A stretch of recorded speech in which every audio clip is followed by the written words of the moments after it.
I've been told from mutual friends that she is gaming online with peers in group gaming sessions, and she's doing what she can without breaking real out into public. There's so many people that are hounding her. I had a paparazzi guy tell me on the phone, I could get you a lot of money for a photo of her. And that's not how we work in Idaho. I mean, this isn't a celebrity. She's not Taylor Swift. She is a victim of a horrendous crime. She was there, witnessed it. She will never be the same. This poor child not only went through that horror and lost to her best friends, but she's now been cyber bullied by just a relentless online mob. And I can't even imagine how she in her early 20s is coping, let alone her father having to watch this. I wanted to ask you one other thing that I found super interesting in your book, and that is that you found a friend of Bryan Kohberger's who rode the bus with him to school every day. And this girl had some really significant insight on how Bryan grew up, what kind of kid he was, and how other kids treated him. What was it? What was her account?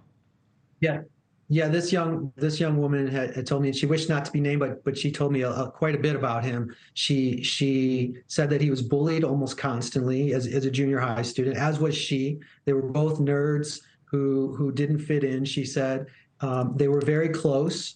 They sat together on the bus almost every day. Bryan Kohberger, she said, listened to music in his earbuds to block out the bullying, to block out the sort of chaos and darkness of the time period that he was living through. She said that the administrators of their schools did nothing about bullying at the time. So Kohberger will walk around the halls listening to screamo music and at times hip hop and rap. She said that if you were in junior high and you were bullied by somebody near your locker, which is how junior high students integrate, basically, who's next to your locker, right? That continued into high school because the lockers were assigned alphabetically in the Pleasant Valley district, which she called, by the way, colloquially, Pregnant Valley, because she said there's rampant teen pregnancy and lots of social-based issues. And it just sounded like a really dark place. And what we know from other reporting from the Idaho Statesman, my good buddy here in town, there's a lot of heroin use, a lot of OxyContin use, a lot of drugs, a lot of darkness. And Bryan Kohberger, as a really heavily bullied student, slid really easily into that. We know about his drug use. What we didn't know so much is the constant bullying that she talked about.